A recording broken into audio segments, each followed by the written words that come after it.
ठीक है, जो आपको कहना होता है दैट के बाद। ठीक है, तो इसको आप समझें कि ऐसा लगता है कि सब बिजी हैं। It seems that everyone is busy. It seems that everyone is busy because India got a gold medal in Olympic. So everybody is enjoying the celebration of winning the gold medal in Olympics by Mr. Neeraj. What is it? Chopra. Yes, Neeraj Chopra. ठीक है, इन javelin thrower. अ javelin thrower मतलब भाला जो फेंकता है वो कहलाता है अ जैवलिन थ्रोअर। ठीक है, जैवलिन मतलब होता है भाला, भाले को इंग्लिश में जैवलिन कहते हैं, कटार को डैगर कहते हैं, तलवार को सोल्ड कहते हैं, ठीक है, ढाल को शील्ड कहते हैं। तो इट सीम्स दैट बोल करके आप बहुत सारे सेंटेंसेस बोल सकते हैं जो आपको, ठीक है, कहना हो कि ऐसा लगता है कि। चलिए, तो आपने बहुत प्रैक्टिस की है, आपकी प्रैक्टिस मैंने देखी है। आपने व्हाट्सएप पर जो अपनी प्रैक्टिस के सेंटेंसेस पोस्ट किए हैं, दीज आर रियली गुड। और आप इसी तरह से यदि मेहनत करेंगे तो नो डाउट आप बहुत अच्छी अंग्रेजी बहुत जल्दी सीख जाएंगे। ठीक है, तन्मय का भी काम बहुत अच्छा है। तन्मय अभी तक क्लास में है या नहीं? तन्मय क्लास में है नहीं? 6 स्टूडेंट्स हो चुके हैं। रश्मि है और नेहा, विश्वकर्मा है, आस्था है, गुंजन है, अलका है और पलक है।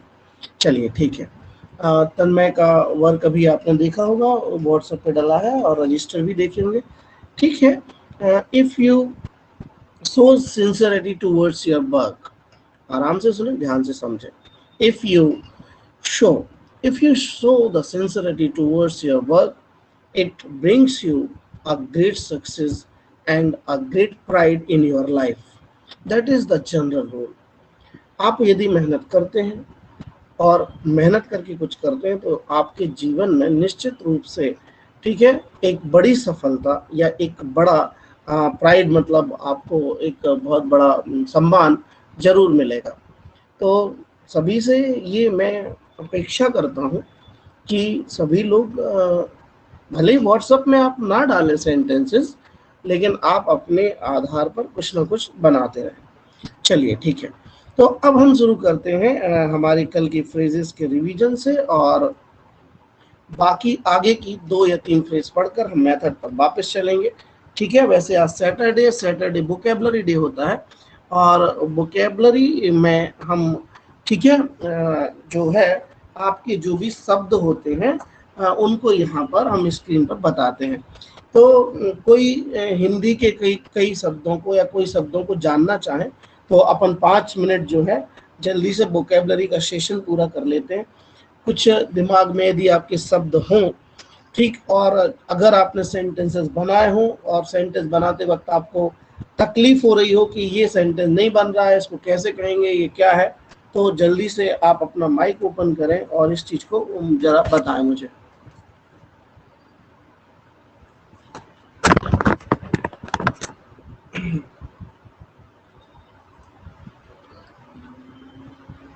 किसी का कोई सेंटेंस या कुछ पूछना हो तो बताएं, फिर मैं आगे चलूं। मेरा वीडियो मिल रहा है आपको?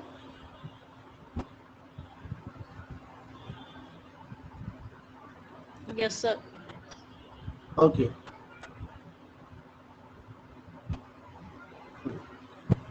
चलिए। योर वीडियो इज ऑफ है?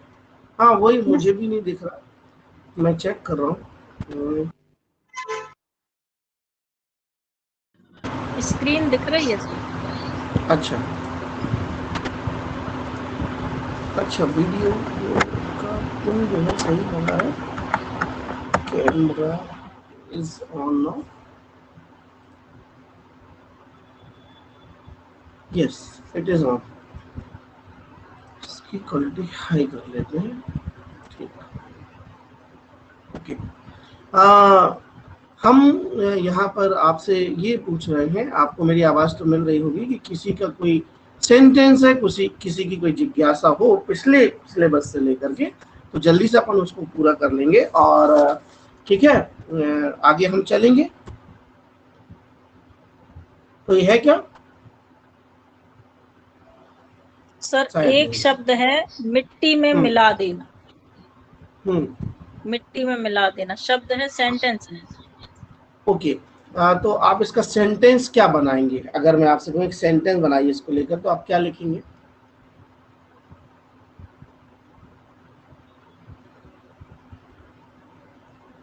दुश्मनों जैसे ने मैं उसकी इज्जत को मिट्टी में मिला हाँ दिया।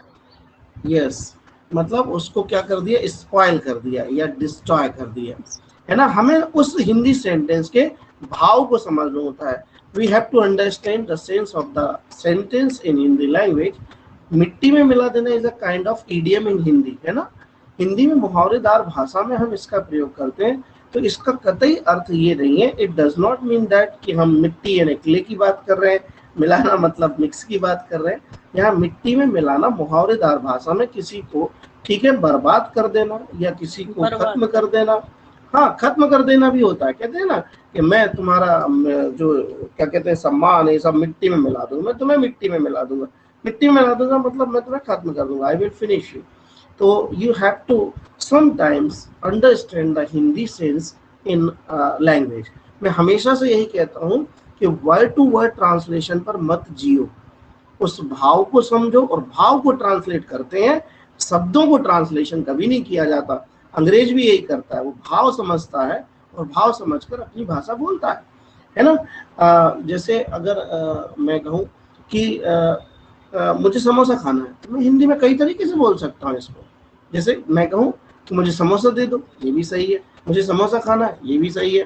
ठीक है, क्या कोई मुझे समोसा दे देगा तो भी मुझे समोसा खाना है। ठीक है, अरे यार मुझे कोई एक समोसा दे दो प्लीज, ये रिक्वेस्ट में भी चला गया।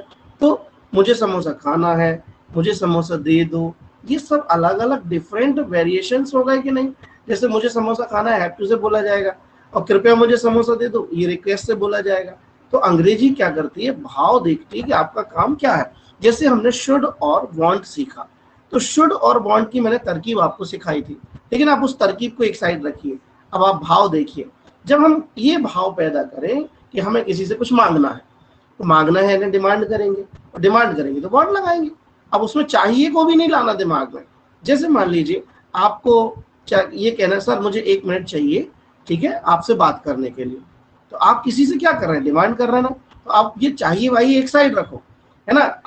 अब इस वाक्य को हम ऐसा भी तो कह सकते हैं कि सर मैं आपका 1 मिनट चाहता हूँ, और आपने सीखा है चाहिए। तो अब आप लकीर के फकीर बनकर क्या सोचेंगे, अरे यार इस बात में चाहिए नहीं आया है, हम बॉन्ड नहीं लगाएंगे। लेकिन बॉन्ड वाला बात दो तरीके से बोला जाएगा। जैसे I want your 1 minute, I want your single minute, मैं आपका 1 मिनट चाहती हूँ या मुझे आपका 1 मिनट चाहिए। देखो हिंदी में दो तरह से बोल रहे हैं, लेकिन अंग्रेजी एक ही भाव जानती है कि whenever we make a demand then we have to use want. अब इसी जगह आया वांट टू। वांट टू क्या होता है, वांट टू होता है जब हम डिजायर या विश या होप को एक्सप्रेस करें। Yes, Rashmi sun is teasing, okay ठीक है। रश्मि तुम्हारा बालक परेशान कर रहा है तुम्हें, हाँ तो इसको इंग्लिश में बोलो। मेरा महक नमस्ते। My son is teasing me. Yes very good, बहुत अच्छा, सही सेंटेंस है। 1 मिनट, हेलो, हाँ नमस्कार, हाँ हाँ बताओ। अरे यार अभी हम क्लास ले रहे हैं, क्लास ले रहे हैं, अभी चाहिए क्या, तत्काल चाहिए क्या? ठीक है, मैं थोड़ी देर से दूंगा, है ना। ओके तो रश्मि परेशान करना को बॉदर भी कहते हैं, BOTHER, इसको ध्यान रखो, है ना। टीज मतलब भी होता है, टी मतलब चाय, और चाय के बाद ऐसी लगा दो तो परेशान। तो जो चाय पीते हैं वैसे भी परेशान रहते हैं, ठीक है। तो टीज क्रिया को याद रखने के लिए TEA टीज। ठीक है, अब 13 पार्टिसिपेंट्स हो गए। हाँ ओ मैंने कल 7:30 बजे का बोला था, शायद मैंने कल हाँ, तो the message was somewhat confusional message, so everyone joined the class at 7:30. Right, sorry, sorry for that, sorry for inconvenience. इसको याद रखिए, इसको बोलना सीखिए सेंटेंस को। ये सेंटेंस, कुछ चीजें अपनी जबान पर हमेशा रखा करो जो शिष्टाचार को व्यक्त करती हैं। Some things and some matters and some phrases always shows your etiquettes। तो इसको आप याद रखा करो। एक बात आप हमेशा हमेशा बोलना सीखो, आप सॉरी कहना, ठीक है, तब भी सीखो जब आप अकेले बैठे हो।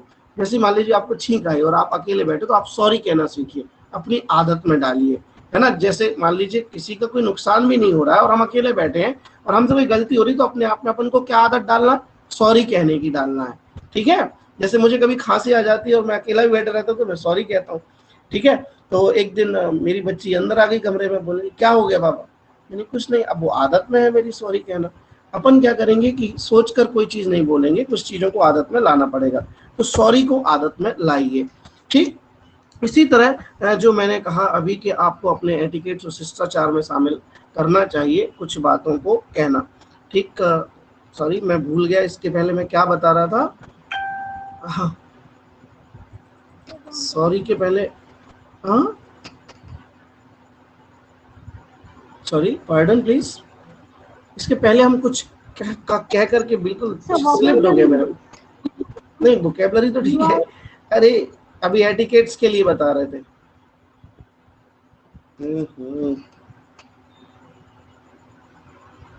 हाँ ठीक है, ये वाला सेंटेंस, ये चीज आप अपने दिमाग में हमेशा रखिए, ठीक है। इफ यू डोंट माइंड, ठीक है, इफ यू डोंट माइंड लगाया और इफ यू डोंट माइंड कहना सीखें, ठीक है। If you don't mind, if you don't mind, if you don't mind, if you don't mind कहते रहें, ठीक है। और एक सेंटेंस और है, आई वुड लाइक टू, ठीक है। मैं इनके मतलब बता रहा हूँ, ये कब यूज करना है आपको, ठीक है। ये फ्रेजेस आपको हमेशा अपनी जबान पर रखना है, ठीक है। आई वुड लाइक टू, ठीक है। और इसके बाद जो कुछ भी आपको कहना है, इफ यू डोंट माइंड, ठीक है। और इसके बाद आपको जोड़ना है सब्जेक्ट, है ना। सब्जेक्ट मतलब आई, खुद को जोड़ना है, तो हम सब्जेक्ट ही लिख देते हैं। फिर आपको हमेशा इसके बाद V1 लगाना है और V1 के बाद ऑब्जेक्ट लगाना है, ठीक है। तो ये सेंटेंस होता है वो जब आप किसी से परमिशन लेते हैं। और हिंदी में मैं आपको बताऊं सबसे अच्छी बात कि ये सेंटेंस कब बोला जाता है, इफ यू डोंट माइंड, जितने वाक्य हिंदी के ऊ की मात्रा पर खत्म हो, ऊ, ठीक है। अब मैं यहाँ लिख नहीं रहा हूँ ऊ, जैसे मैं थोड़ी देर बाद आऊं, if you don't mind I come later. मैं पंखा चालू कर दूं, तो if you don't mind I switch on the fan. मैं आपसे एक बात बोलूं, तो if you don't mind I tell a thing to you. मैं कंप्यूटर चालू कर लूं, if you don't mind I switch on the computer. मैं बाहर चला जाऊं, तो if you don't mind I go out. देखो जैसे आप रेल में सफर कर रहे हो, है ना, रेल में सफर कर रहे हो, तो आप अपने बाजू वाले सह यात्री से कहते हो, जो को पैसेंजर होता है, जो अपने साथ यात्रा करते हैं, उनको कहते हैं को पैसेंजर्स। पैसेंजर्स कहते हैं, वैसे अपन पैसेंजर पैसेंजर कहते हैं, तो पैसेंजर हो गया, लेकिन वो था पैसेंजर्स, ठीक है। पैसेंजर्स मतलब यात्री। और राहगीर को कहते हैं पासरवाय। ध्यान रखिए, मैंने एक बार बताया था, जो राहगीर होते हैं, जो मतलब जैसे आप बांदकपुर पैदल जा रहे हैं, तो पैदल जाते वक्त आपको जितने लोग राह में मिलेंगे वो राहगीर कहलाएंगे, और उन्हें ट्रैवलर नहीं कहेंगे। ट्रैवलर वही होता है जो किसी trans media means of transport से कहीं जाए, बाकी जो पैदल चले वो कहलाता है राहगीर। जैसे पासरवाय कहते हैं, PASSER, और बी बाय लगाएंगे, ठीक है। तो आप जब भी ट्रेन में सफर करते हो तो आप देखते हो, आपने कहा क्यों भैया ये खिड़की खोल लें हम, है ना, तो या मैं खिड़की खोल लूं। तो अब इसको कहने के लिए आपको ज्यादा सोचना नहीं है, if you don't mind I open the window. आगे समझ में। आपके क्लास में रश्मि बच्चे आते हैं, कहते हैं मैडम हम अंदर आ जाएं, या मैडम मैं अंदर आ जाऊं, तो ये कुछ भी कहें तो वो ऊ की मात्रा पर जितने वाक्य खत्म हो जाएंगे। आपका यही ट्रिक है कि इफ यू डोंट माइंड से स्टार्ट करिए। इफ यू डोंट माइंड का मतलब होता है यदि आपको बुरा ना लगे। वास्तव में इस फ्रेज का मतलब होता है यदि आपको बुरा ना लगे। तो जैसे मैंने कहा कि मैं पानी पी लूं, यदि आप सभी को बुरा ना लगे तो मैं पानी पी लूं, लेकिन हम इतनी अच्छी हिंदी कहाँ बोलते हैं। हम तो ये कहते हैं एक मिनट रुको हम पानी पी लें फिर तुमसे बात कर रहे हैं, है ना। तो फिर हम if you don't mind I take water, है ना। तो if you don't mind use करेंगे। तो ये झाड़ू लगाते वक्त, बर्तन मांजते वक्त, है ना, काम करते वक्त, आलू छीलते वक्त, ठीक है, आप if you don't mind, if you don't mind, if you don't mind, if you don't mind, if you don't mind कहते रहें। अगली फ्रेज है आई वुड लाइक टू। ये फ्रेज जो होती है ये यूज की जाती है जब जब आप अपनी इच्छा बताते हैं, जैसे आप वांट टू से कहते हैं, जैसे मैं अंग्रेजी अच्छे से सीखना चाहती हूँ, तो आप कहेंगे sir I want to learn English very finally. तो आप इसको ऐसे कहेंगे अच्छे भाव में, sir I would like to learn English finally and within 2 months, और 2 महीने के अंदर सीखना चाहूंगी। सर मैं बोलना चाहूंगी अगर आप आज्ञा दें, है ना। तो I would like to tell something if you don't mind. अब अपन ने इफ यू डोंट माइंड पीछे ऐड कर दिया, मैं बोलना चाहूंगी यदि आपको बुरा ना लगे, तो if I would like to tell something if you don't mind. तो ये छोटी छोटी से टैग है ना, आपकी लैंग्वेज को बहुत अच्छा बनाते हैं। ठीक है, एक टैग होता है इट सीम्स। क्या होता है? It seems. इट सीम्स मतलब होता है ऐसा लगता है। ठीक है, एक टैग होता है इट इज सैड। ठीक है, इट इज सैड मतलब ये कहा जाता है। एक टैग होता है इट इज कॉल्ड। ठीक है, it is called, it is called. ठीक है, एक टैग होता है इट इज बिलीव्ड, है ना। ये सारे टैग्स बहुत यूज होते हैं स्पोकन इंग्लिश में, और बड़ी आसानी से आपको इंग्लिश की अप्रोच बनवा देते हैं। 1 मिनट। हाँ, इट इज बिलीव्ड, और इनके सबके बाद दैट लगाना है। इट इज कंसीडर्ड, मैं हिंदी बता रहा हूँ अभी थोड़ी देर बाद। It is considered. ठीक है, ये भी एक टैग होता है। इन सब के बाद आप दैट लगा देंगे, दैट, है ना, दैट, और सभी में दैट ऐड कर देंगे आप। ओके, चलिए, तो जैसे आप कहते हैं इट इज सैड, तो इसका मतलब होता है ये कहा जाता है ना। जैसे रामायण में कहा जाता है तो अपन कहेंगे इट इज सैड इन रामायण। ठीक है, मेरे दादाजी के द्वारा ये मेरे दादाजी ये कहते थे, या मेरे दादाजी के द्वारा ये कहा जाता है, तो it is said by my teacher, sorry grandfather. Okay, मेरे टीचर कहते हैं कि, it is said by my teacher मतलब ये मेरे टीचर के द्वारा कहा जाता है। इट इज कॉल्ड मतलब भी होता है ये कहा जाता है। ठीक है, इट इज कॉल्ड का यूज हमने आपको सिखाया था। जो भी वस्तुएं आपको सामने दिखे, आग यदि आप उनको रिप्रेजेंट करना चाहें तो आराम से बताइए, व्हाट इज इट, ये क्या है। हमने पूछा व्हाट इज दिस मेरे हाथ में, तो आप कहेंगे sir it is called newspaper. आप ये तो कह देंगे दिस इज न्यूज़पेपर, वो भी सही है, लेकिन यदि आप क्लास में हैं और आप पूछते हैं किसी से कि ये क्या है, तो आप ऐसे पूछा करें व्हाट इज दिस कॉल्ड, या what it is called. What it is called, तो इट इज कॉल्ड पेन। ठीक है, इसे क्या कहते हैं? पेन कहते हैं। तो अपन इसे पेन कहते हैं, दिस इज अ पेन तो सामान्य सेंटेंस है, पर एडवांस इंग्लिश में और इनफॉर्मल इंग्लिश में ये नहीं कहा जाता कि दिस इज पेन। सभी लोग यही कहते हैं, it is called pen, it is called spectacles, it is called headphone. ठीक है, और आप कोई भी चीज हाथ में उठाएं तो उसके लिए 2 सेंटेंस आप बोलना सीखें। पहला सेंटेंस ये बताएं कि ये क्या है, इट इज कॉल्ड मोबाइल, और फिर इसकी यूटिलिटी बताएं। 2 सेंटेंस अंग्रेजी के हर चीज जो हाथ में है उस पर बोलना सीखिए। इट इज कॉल्ड मोबाइल या दिस इज मोबाइल भी बोल सकते हैं आप। ये मत सोचना कि इट इज कॉल्ड से ही सही होता है। दिस इज मोबाइल या it is called mobile. We use mobile for talking to another person. We use mobile for many purposes: to play the game, to listen the song, to use the internet, and to send the message by WhatsApp, and to operate the Facebook, and to use many social media sites. Okay, ये mobile का use हो गया। अब मैंने कहा ये pen, it, yes. Sir, I was disconnected for a while, so can you again tell the difference between it is said and it is called? Yes. Whenever we use it is said, it means that it has been said by someone. ठीक है, it is said by the great leader Mahatma Gandhi, that Mahatma Gandhi के द्वारा कहा गया है कि, ठीक, कि महात्मा गांधी ने क्या कहा था कि जियो और जीने दो, तो live and let me live। तो it is said by Mahatma Gandhi, that was a great leader, है ना। तो अपन यहाँ लगाते हैं it is said कि किसी के द्वारा कुछ बताया जाता है। कॉल्ड यानी किसी चीज को अपन रिप्रेजेंट करते हैं जब, तो हम इट इज कॉल्ड का यूज करते हैं। जैसे this is called a book, ये किताब कहलाती है। We use book to enhance our knowledge, knowledge बढ़ाने के लिए हम किताब का उपयोग करते हैं। इट इज बिलीव दैट का मतलब होता है ये माना जाता है। इट इज बिलीव मतलब होता है ये माना जाता है ना। मेरे परिवार के द्वारा ये माना जाता है कि ये ठीक नहीं है। It is believe that bye my family that it is not right. It is considered का मतलब होता है ये समझा जाता है। इट इज कंसीडर्ड का मतलब होता है ये समझा जाता है ना। कई लोग ये समझते हैं, जैसे हमने कहा कई लोग ये समझते हैं कि मैं ठीक नहीं हूं, तो हम कहेंगे it is considered by many people that I am not right. ठीक है, कई लोगों के द्वारा ये माना जाता है कि अंग्रेजी सबसे उपयोगी भाषा है, तो it is considered by many of the people that English language is very important for our personality. It is clear. तो ये टैग आप यूज करते हैं क्लासेस में। ठीक है, it is considered, it is believed, it is called, it is said. जब आप किसी से स्टार्ट करते हैं कन्वर्सेशन या वार्तालाप को हम नेगोशिएशन भी कहते हैं। ठीक है, वार्तालाप को अंग्रेजी में 3 शब्दों को मैं बता रहा हूं। पहला शब्द होता है डिस्कोर्स। डिस्कोर्स, कोर्स यानी होता है पाठ्यक्रम, और यदि आप पाठ्यक्रम के आगे डिस लगा देंगे तो डिस्कोर्स का मतलब होता है वार्तालाप। ठीक है, ये पूछा गया था बैंकिंग में कि डिस्कोर्स का मतलब बताइए, तो उसी को कहते हैं कन्वर्सेशन। ठीक है,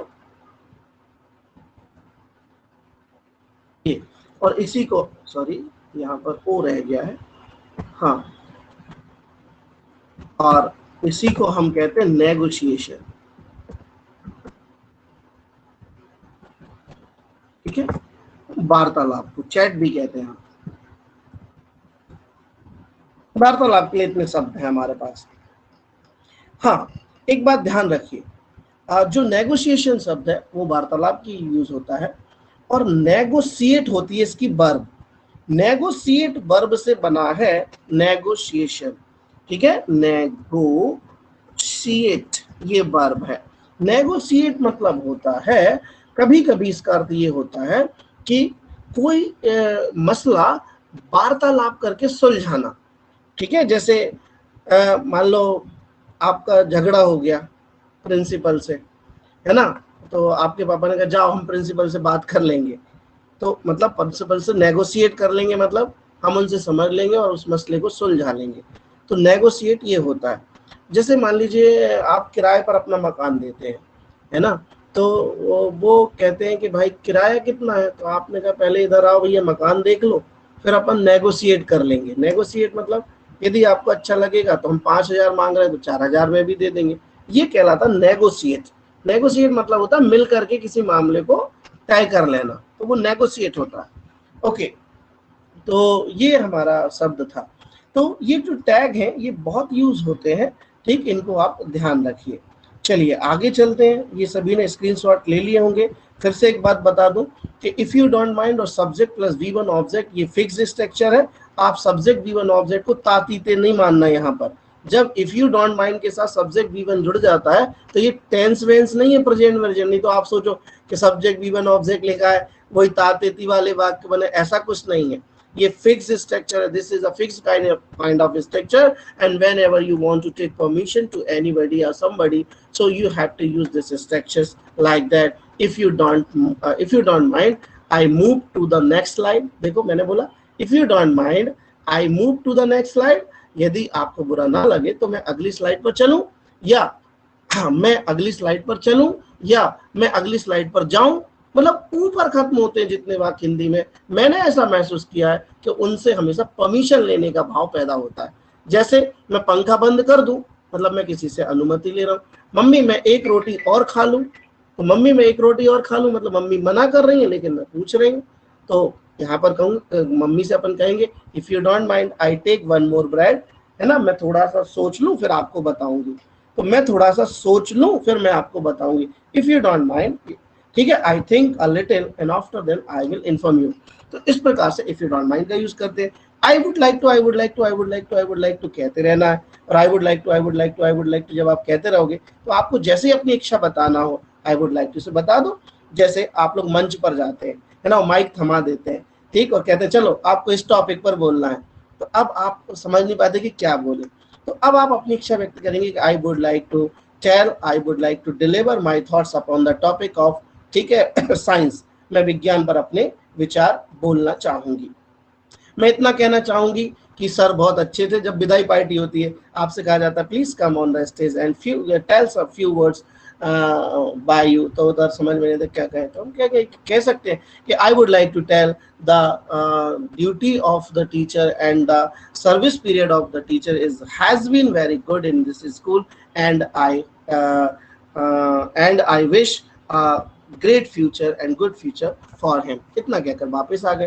तो I would like to phrase आप बहुत अच्छे से यूज कर सकते हैं अपनी कोई भी इच्छा को व्यक्त करने के लिए। ठीक है, जैसे मैं घूमने के लिए आगरा जाना चाहता हूँ, तो I would like to go to Agra to visit. तो ये इट सीम्स मतलब होता है ऐसा लगता है। इट सीम्स मतलब होता है ऐसा लगता है।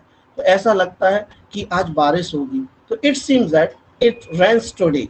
ऐसा लगता है कि तुम फेल हो जाओगे, it seems that you will fail in the exam. ऐसा लगता है कि तुम इंग्लिश सीख जाओगे, it seems that you will learn English soon. ऐसा लगता है कि तुम जल्दी अंग्रेजी सीख जाओगे। ये इट सीम्स होता है। ओके, ये इट से शुरू होने वाले एम्फेटिकल सेंटेंसेस हैं। इसमें कहते हैं जो सेंटेंस इट से शुरू होते हैं उन्हें कहते हैं जोरदार कथन। जोरदार कथन का मतलब होता है एम्फेटिकल स्टेटमेंट, यानी कोई बात हमें जोर देकर कहना होती है तो हम उसे इट से शुरू करते हैं, तो वो अपने आप एम्फेटिकल यानी जोरदार बन जाती है। इसलिए इन सभी वाक्यों का कर्ता आप देखिए, it seems, it is sad, it is called, it is believe that, it is considered हमने कहा है। जैसे हम बड़े जोर देकर कहते हैं कि ऐसा लगता है कि तुम पागल हो, ऐसा लगता है कि तुम पागल, it seems that you are mad. ऐसा लगता है कि तुम कुछ भूल गए हो, तो it seems that you forgot something at your house. तो ये होता है। ठीक है, तो ये फ्रेजेस आप अच्छे से देखिए, लिखने से कुछ नहीं है, आप जितने सेंटेंसेस लिखते हैं, ठीक है, और वो बहुत अच्छी बात है, लेकिन आप ज़्यादा से ज़्यादा बोलना सीखें जिससे आपका टंग टर्निंग सिस्टम अच्छा हो। हमने टंग ट्विस्टर्स कल बताए थे। ठीक है, शायद आपने किए होंगे कि बेटी बॉट, आप बैटर बटर बट, फिर उसके बाद कोई बताएगा टंग ट्विस्टर्स? आस्था मैम, ओहो, butter, so Betty bought another butter to make the butter. ठीक है। कोयल को क्या कहते हैं इंग्लिश में? कोयल, कोयल को इंग्लिश में सर अभी तो महक तिवारी। ठीक है। हाँ देखो, जैसे कुछ टैग्स होते हैं, जैसे सचिन तेंदुलकर को कहते हैं मास्टर ब्लास्टर। ठीक है, और लता मंगेशकर को कहते हैं स्वर कोकिला। वल्लभ भाई पटेल को कहते हैं आयरन मैन। सरदार वल्लभ भाई पटेल के लिए आयरन मैन टैग दिया गया है। और मिल्खा सिंह हमारे जो हैं उन्हें कहते हैं फ्लाइंग सिख। ये टैग तब दिए जाते हैं जब उनकी निपुणता को कोई समझ लेता है। तो महक तिवारी के लिए यहाँ पर जो मैं टैग देने जा रहा हूँ वो कोयल तो अच्छा गाती है, बोलती है, परंतु महक चहकती है। चहकती मतलब आपने देखा, जब सुबह आप उठते हैं तो आप निश्चित रूप से जो पक्षियों का चहकना सुनते हैं वो बहुत ही मेलोडियस होता है सुनने में, है ना। अगर आप अच्छे से सुने तो उसको इंग्लिश में कहते हैं चर्प। ठीक है, CHIRP। ठीक है, और कोयल को महक कहते हैं नाइट एंगल। तो you are a kind of chirping nightingale in my batch. तुम्हें गाना आता है? Yes sir. कौन सा अच्छा लगता है? Sir, if I listen to a song 2 or 3 times, I start singing it. Hmm. Yes. Just sing a song that is your favorite. Just 2 lines. Sir, I don't remember the lyrics actually. Hmm. I don't remember. But starting lines of the song you can. Yes sir, just a minute. बताओ जल्दी से, फिर हम आगे चलें। ये लिख लो, कोयल night angle होती है। ठीक है,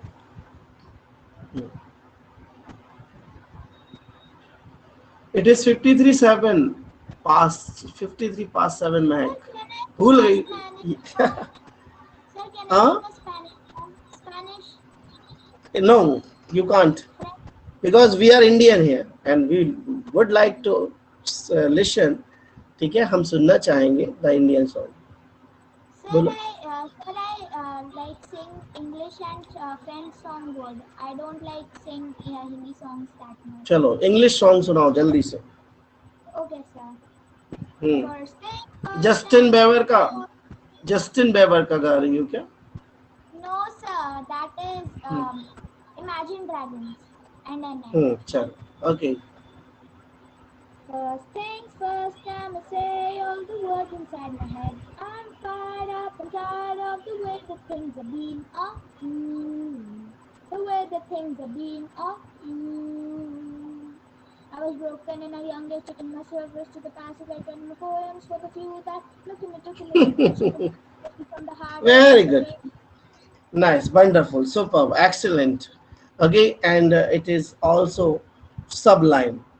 ओके, महक ये आप उस पे ग्रुप पे जो है इसका यूट्यूब लिंक जरूर पोस्ट करना, हमारे सारे पार्टिसिपेंट्स गाने को धीरे धीरे सुनना चालू करेंगे.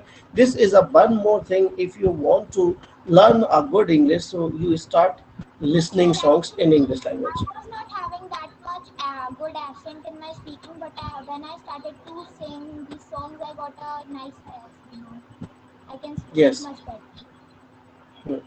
By listening a song, you can improve your accent. What is accent? You know that accent means the way of speaking. The way of speaking is so different in other countries and India and other foreign countries. So if we want to improve our accent, so we have to listen the English songs for different countries. Okay, Mike, thank you. चलिए वापस आते हैं. आज हम पढ़ते हैं हमारी phrase likely to. ठीक है, आज की फ्रेज हमारी है likely to. likely to का अर्थ होता है की संभावना है, LIKELY, और फिर इसके बाद हम टू लगा देंगे. इसका अर्थ होता है की संभावना है. जैसे तुम्हारे ठीक पास होने की संभावना है, तो you are likely to pass. You are likely to pass in the examination. In the exam भी लिख सकते हैं आप. ठीक है, तो की संभावना के लिए हम likely to का यूज कर देते हैं. ओके, सॉरी, ये likely to से हम की संभावना का यूज कर लेते हैं. ठीक है, तो आज यही फ्रेज पर हम आपको रोक रहे हैं, फिर फ्रेजेस हम फिर लाएंगे. जब तक आप ये keen to, dying to, meant to, हाँ शुभ असाटी है क्लास में. शुभ तुम्हारे सेंटेंस बेटा मीन लिखा था आपने, मीन की जगह आप मीन्ट कर लेना. मैंने शायद, अच्छा आज मैं सारे सेंटेंसेस सभी के नहीं पढ़ पाया, तो आप लोग क्या करना कि सॉरी शुभ तुम मीन्ट लिखना हो सर, जो भी सेंटेंसेस हो तो उसमें मीन्ट लगा लेना. चलो, लाइकली टू के बाद अब आते हैं हम अपनी मेथडोलॉजी पर, जो हम सीख रहे थे कि सेंटेंस जल्दी से कैसे बनाते हैं. ठीक है, चलिए हमारी बात हुई थी, इसको लिख लिया सभी ने लाइकली टू को, इस पर सेंटेंसेस और बना लेना. ठीक है, जैसे आज बारिश की संभावना है तो हम बोलेंगे इट इज, है ना, बारिश के सेंटेंस इट से शुरू होते हैं तो हम लिखेंगे it is likely to rain. It is likely to rain का मतलब है आज बारिश होने की संभावना है. ठीक है, तो जैसे मैंने कहा मेहमानों की सुबह आने की संभावना है, तो हम किसके आने की संभावना है? सुबह मेहमानों की. मेहमानों को हम सब्जेक्ट बनाएंगे और गेस्ट लिखेंगे, गेस्ट में एस लगाएंगे. Guest are likely to come in the morning, यानी सुबह आने की संभावना है. क्लियर है? ओके, लाइकली टू का यूज होता है और इज हमारा उसके आगे आएगा. ठीक, आज हम बात करते हैं अपने मेथड की. एक चीज और सीख लो चलते चलते. यदि किसी चीज को मना है करना है, आपने देखा होगा कि बहुत सारे नोटिस बोर्ड लगे रहते हैं कि यहाँ पर स्मोकिंग करना मना है ना. बगीचों में लिखा रहता है कि यहाँ फूल तोड़ना मना है, कहीं लिखा रहता है यहाँ खड़े होने मना है, कहीं लिखा रहता है कि, हाँ बताओ बेटा. That means something is restricted. हाँ, तो how we can tell this sentence कि अंदर आना मना है? अंदर आना मना है. जल्दी.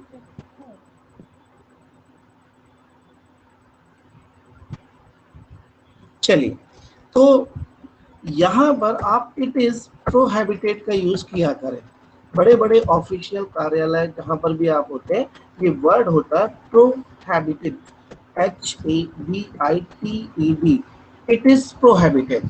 ठीक है, तो इसका अर्थ होता है मना है. अब इसके बाद आप एक्शन जोड़ सकते हैं. It is prohibited to come inside without permission, है ना, अंदर आना मना है. तो हम इसको ठीक है इस तरीके से लिखेंगे. रेस्ट्रिक्टेड का अर्थ होता है किसी पर कानूनन प्रतिबंध लगाना, ध्यान रखना। रेस्ट्रिक्ट जब कोई चीज होती है तो वो कानूनन प्रतिबंध होता है, बैन कहते हैं, जैसे BAN, ठीक है, रेस्ट्रिक्शन वो होता है। लेकिन अगर हम सामान्य रूप से कह दें कि यहाँ बैठना मना है, तो अब आप आसानी से कह दीजिए it is prohibited to sit here. ठीक फालतू में को कहते हैं इन वैन, में लिख रहा हूँ यहाँ फालतू में बैठना मना है, तो इट इज, और हमने अपनी फ्रेज लगा दी prohibited to, PROHABITED, it is, sorry, it is prohibited to, HABITED,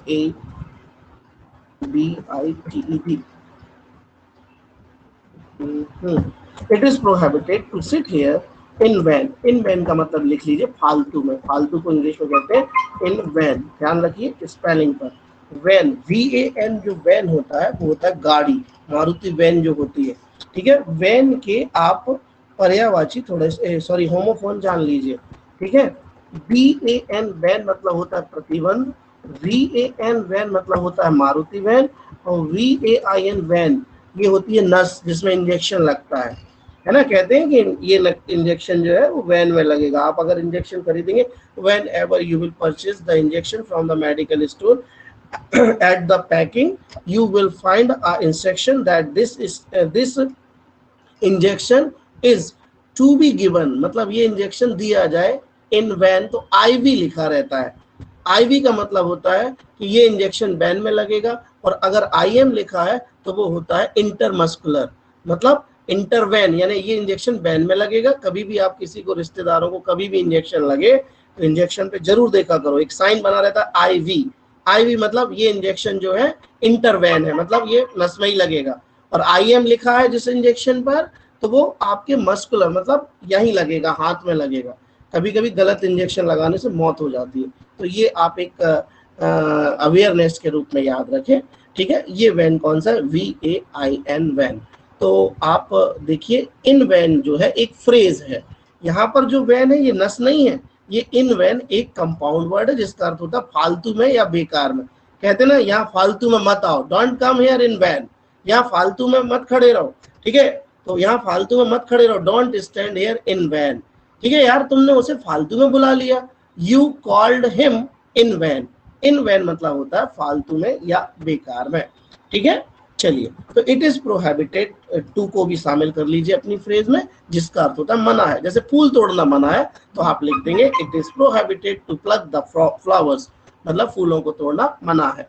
आप लिखा रहते हैं यहाँ पर शोर करना मना है। लाइब्रेरी जाते हैं, लाइब्रेरी में पोस्टर लगा रहता है, यहाँ शोर करना मना है, तो it is prohibited to make noise here, it is prohibited to make noise here, ठीक है। आपने गुंजन 11वीं में पाठ पढ़ा होगा, ठीक है। रश्मि शायद आप 11वीं पढ़ाती हो, तो जियांट वो था सेल्फिश जियांट वाला लेसन, याद है आपको? 11th क्लास में सेल्फिश जियांट नाम का एक पाठ था, ठीक है। उसमें जो राक्षस था ना, उसने अपने बगीचे के बाहर बोर्ड लगा दिया था, it is prohibited to pass from the garden, मतलब इस गार्डन से गुजरना मना है।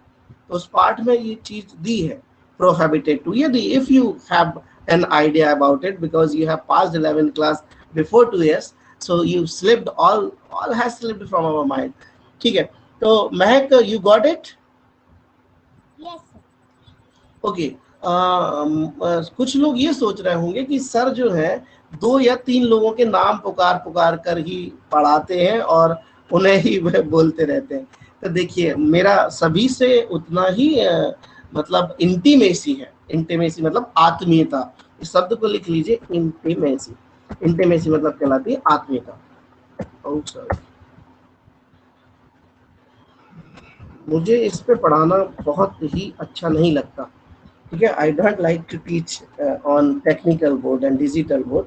आई want to take the real classroom and I want to take the real virtual classroom. Intimacy कहलाती है आपकी घनिष्ठता भी कहलाती है कभी कभी, ठीक है। इंटीमेट मतलब होता है घनिष्ठ, इंटीमेट मतलब होता है घनिष्ठ। वो मेरा घनिष्ठ मित्र है, मतलब he is my intimate friend. उसी को कहते हैं फास्ट।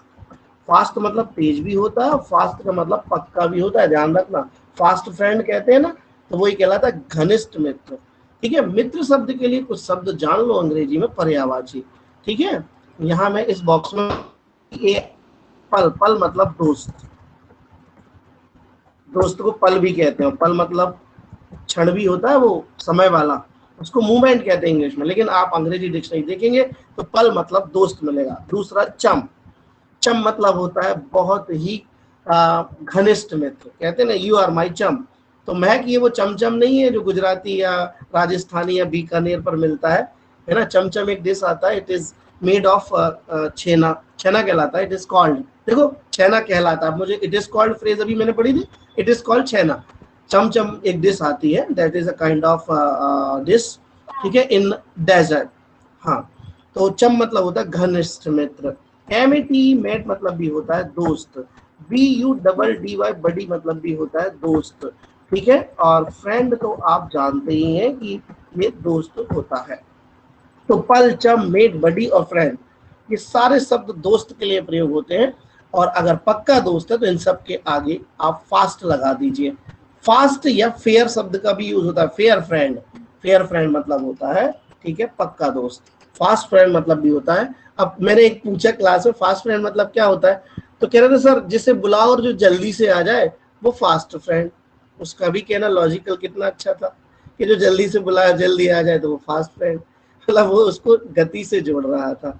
लेकिन फास्ट का दूसरा अर्थ है पक्का, है ना, या घनिष्ठ। क्लोज फ्रेंड भी यूज होता है, CLOSE। क्लोज मतलब बंद करना भी होता है, लेकिन एडजेक्टिव के रूप में क्लोज का अर्थ होता है बहुत ही नजदीकी, है ना, पारिवारिक जिससे संबंधित होते हैं, तो उसको अपन कहते हैं क्लोज फ्रेंड। चलो, ये फ्रेंड की बात भी हो गई, वैन की बात भी हो गई और प्रोहिबिटेड की बात हो गई। अब हम आते हैं अपने सीखने वाले मेथड पर। स्क्रीन को मैं बदल रहा हूं, आप स्क्रीनशॉट ले सकते हैं, ठीक है। स्क्रीनशॉट अगर आप लेना चाहें, कोई एक ले करके भी सबको भेज सकता है। चलिए, हमारी अगली स्क्रीन हमारे सामने है और हम सीख रहे थे ना है वाले बात। जल्दी से इस चीज को हम खत्म करेंगे, बहुत बड़ी चीज नहीं है। किसी चीज को समझते समय उसे छोटी ही समझा करो तो वो जल्दी याद हो जाती है। कुछ नहीं करना है आपको, ये बस याद रखना है हैज और हैव टू, और एक रखना है आपको हैड टू याद। अब जो मैं इसकी हिंदी बता रहा हूँ उसको आप लिखने के लिए तैयार रखिए, क्योंकि मैं हिंदी नहीं लिख पाऊंगा, ठीक है। तो आप हिंदी जरूर आप अपने रजिस्टर में नोट्स में लिखें। मैं तीनों चीजों को आज समझा रहा हूँ। आज की क्लास का यही समझ लीजिए कि मेन पॉइंट है has to, have to, had to और विल हैव टू का यूज करना सीखना, ठीक है। इन सब के आगे आप आसानी से सब्जेक्ट को जोड़ दीजिए और इन सब टू के बाद आप आसानी से वर्ब के फर्स्ट फॉर्म को जोड़ दीजिए और फिर इसके बाद आप लगा दीजिए ऑब्जेक्ट। तो आपका ये तीनों कब यूज होते हैं, सभी लोग इस बात का ध्यान रखें कि इनका उपयोग कब किया जाता है, ये हमें पहले सीखना है, ठीक है। तो इसको यूज कैसे करते हैं ये हमने आपको लास्ट क्लास में भी बताया था, ठीक है। हैज टू और हैव टू कब लगाना है, तो ध्यान दीजिए कि जब हम ना है वाले वाक्य बनाए तो आपको हैज टू और हैड टू लगाना है, हैज टू या हैव टू लगाना है, ठीक है। ना है वाले हम करोड़ों वाक्य बोलते हैं दिन भर में, जैसे सर मुझसे आपसे एक बात पूछना है, ठीक है, सर एक मेरी दोस्त को बैच ज्वाइन करना है, ठीक है। ये सारे वाक्य जो है छोटे छोटे हम अपने दिमाग में ना है वाले लाएंगे तो हैज टू हैव टू से बोलेंगे। जैसे आप सभी को ये स्ट्रक्चर्स रजिस्टर में लिखना है तो मैं कहूंगा you all have to write these structures in your register.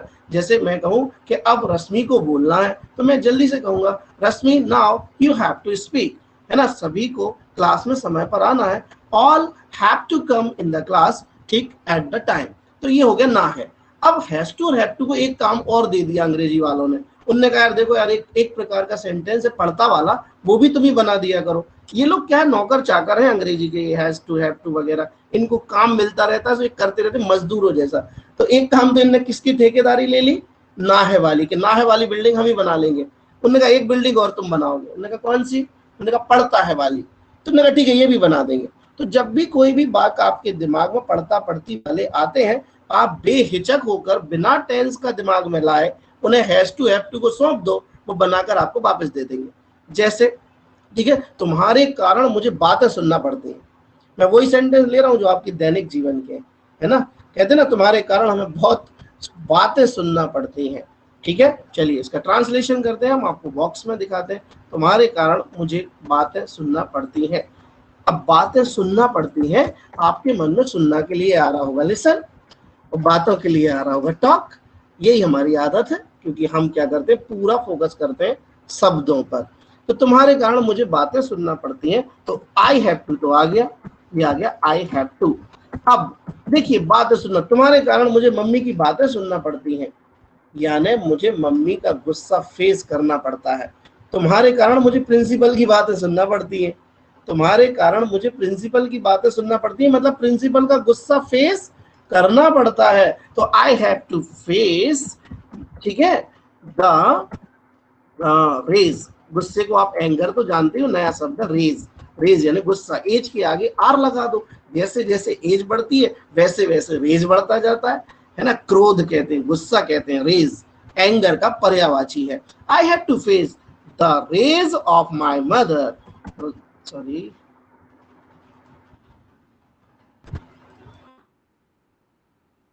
Of my mother.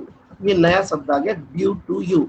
Due to का मतलब होता है अंग्रेजी में के कारण। के कारण जब भी बोल रहा हूं आसानी से ड्यू टू लगाइए, के कारण का अर्थ आपको मिलेगा। यदि के अनुसार बोल रहा हूं तो एज पर लगाइए, एज पर आता है के अनुसार के लिए भी होता है, लेकिन एज पर का मतलब और ड्यू टू का मतलब होता है के कारण। तो देखो ये लिख गया सेंटेंस, मुझे तुम्हारे कारण मम्मी की बातें सुनना पड़ती हैं। ये सेंटेंस मैंने कॉलेज में दिया था और कॉलेज के स्टूडेंट लिख रहे थे आई हैव टू लिसन। मालूम क्या लिख रहे थे, मुझे बातें सुनना पड़ती हैं, I have to listen the talks of mother due to you. तो अब बताइए क्या ये सार्थक है, रेलिवेंट लगता है, क्या ये प्रॉपर लगता है? हाँ, रेलिवेंट सेंस है। सेंस क्या है, वही कि तुम्हारे कारण बातें सुनना पड़ी, मतलब मुझे उनका गुस्सा सहना पड़ा, ठीक है। तो ये बात हमने लिख दी पढ़ता है वाले सेंटेंस से।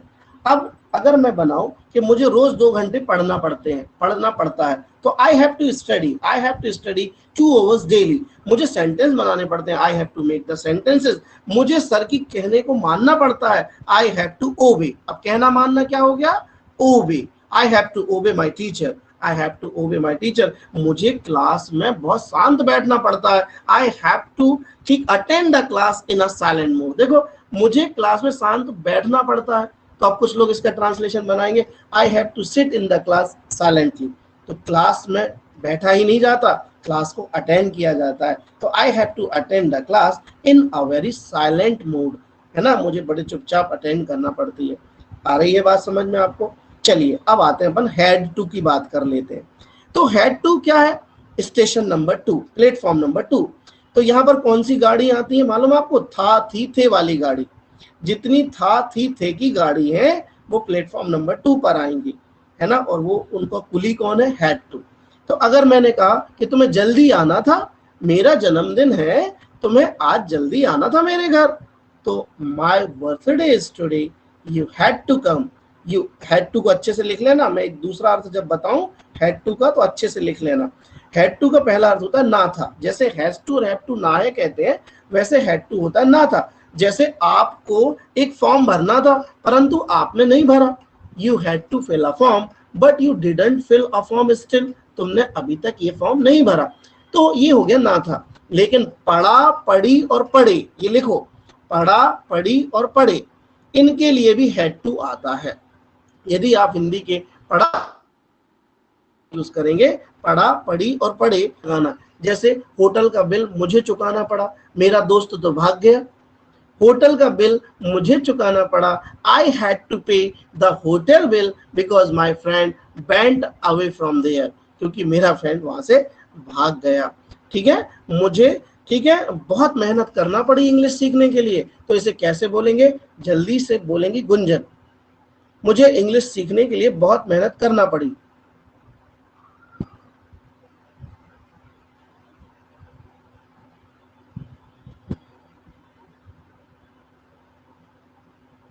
गुंजन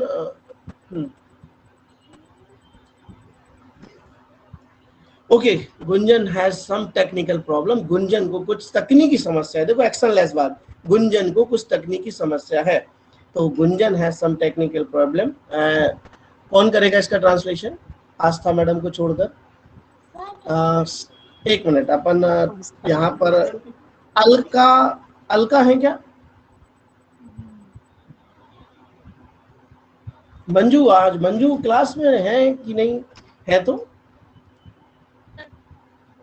हाँ यस बोलो, सर, जो मैंने हिंदी सेंटेंस बोला था उसका ट्रांसलेशन।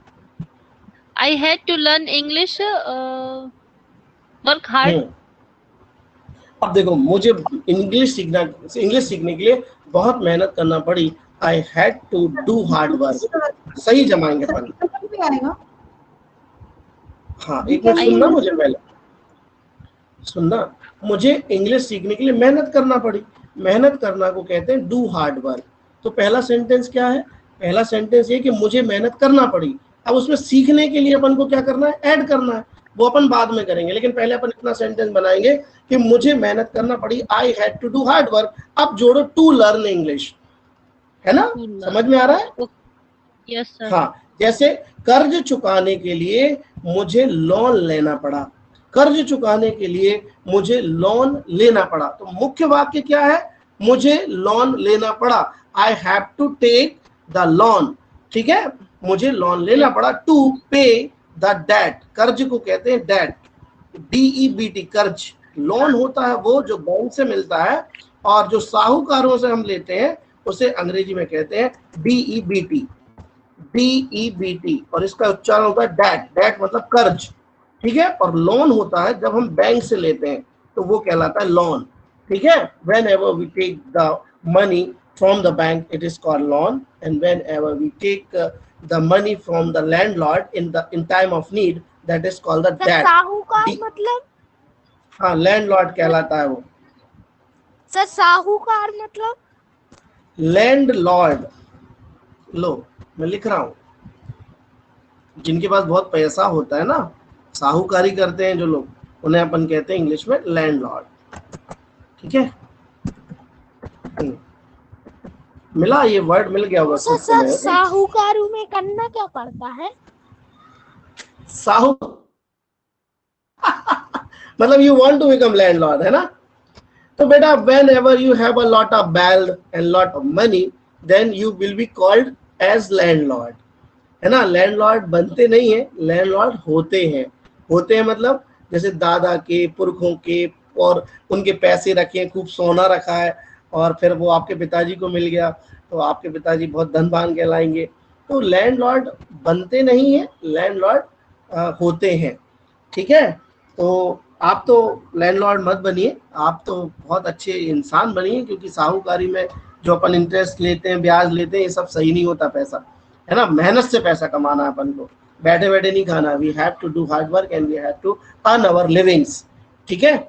लिविंग्स मतलब कहलाता है रोजी रोटी, ठीक है। और लिविंग्स मतलब रहन सहन भी होता है। रहन सहन को अंग्रेजी में एक शब्द में हम कहते हैं लिविंग। जैसे तुम्हारा रहन सहन अच्छा है, your living is good. Living शब्द का अर्थ याद रखना, रहन सहन होता है। Sorry, What about sir? What about lifestyle? lifestyle, it is called your routine, your activity, and your way of living the life. That is called the lifestyle, okay. And living is a word that is used to how you live at your house, how is your living standards, okay.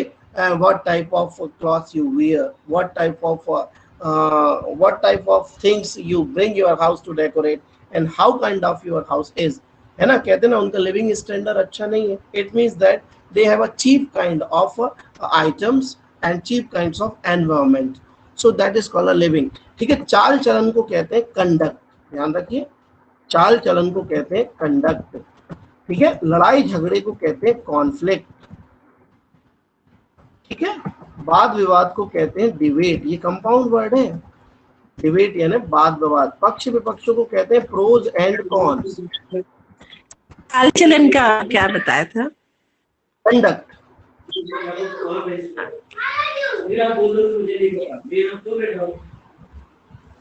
जी। और conflict मतलब होता है लड़ाई झगड़ा, ठीक है। और कल मैंने बताया था कहा सुनी को कहते हैं टिफ, कहा सुनी को कहते हैं टिफ।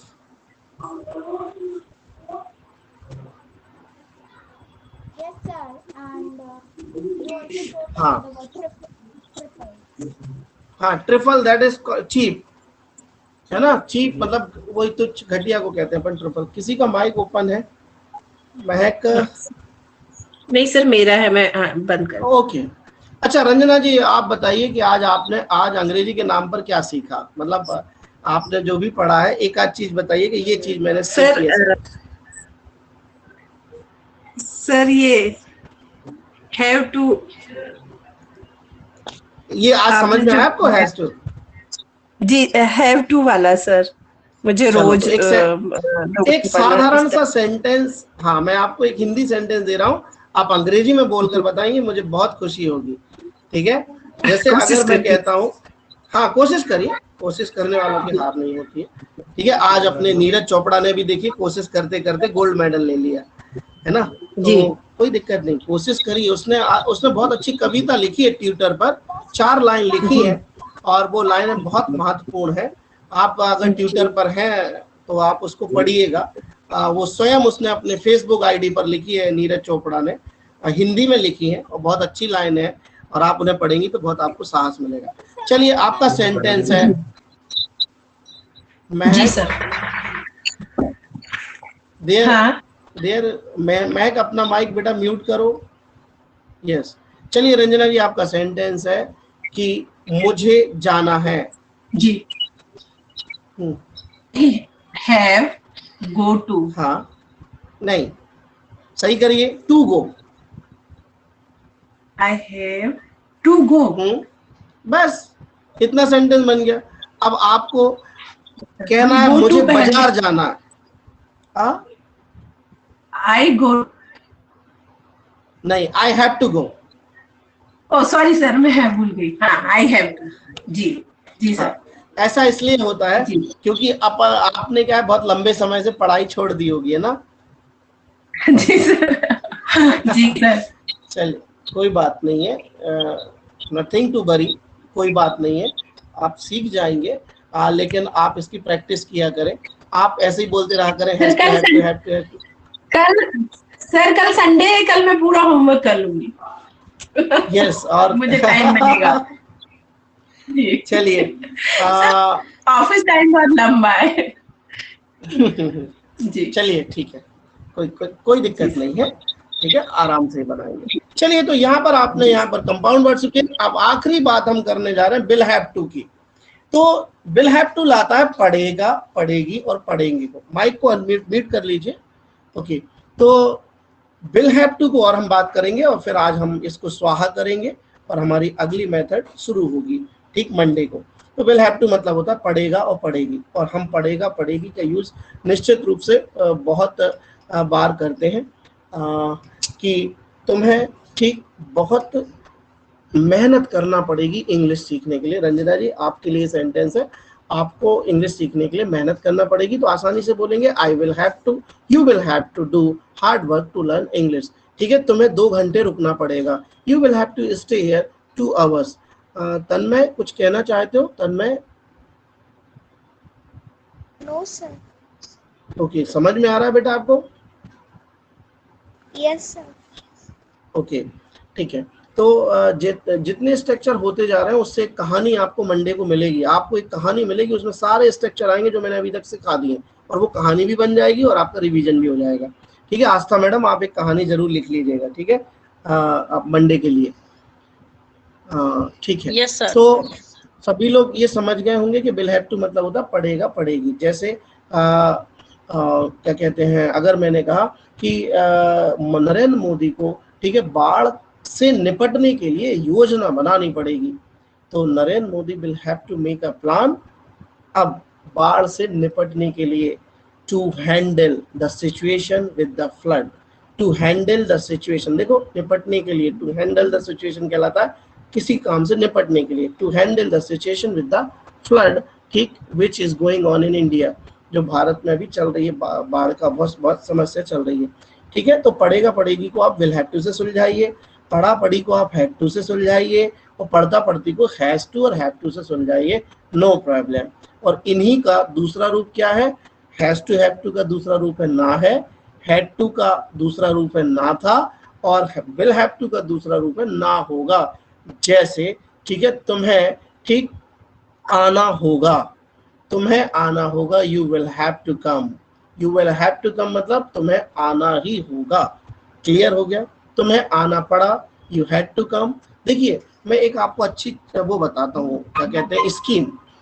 एक स्कीम है जिससे आप सारे स्ट्रक्चर को, ठीक है, पूरे स्ट्रक्चर्स को घुमा सकते हो।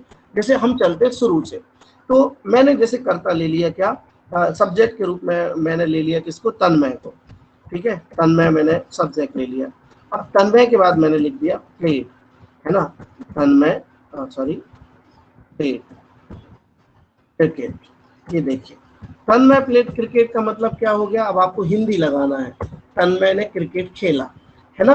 अब मैंने फिर लिखा कि तन्मय ठीक प्लेड क्रिकेट, और फिर हमने लिख दिया इज प्लेइंग क्रिकेट, है ना। तो अब इसका अर्थ क्या हो गया कि तन्मय क्रिकेट खेल रहा है। अपन ने आईएनजी भी पढ़ लिया है, ठीक है। हमने लिखा तन्मय को क्रिकेट खेलना चाहिए।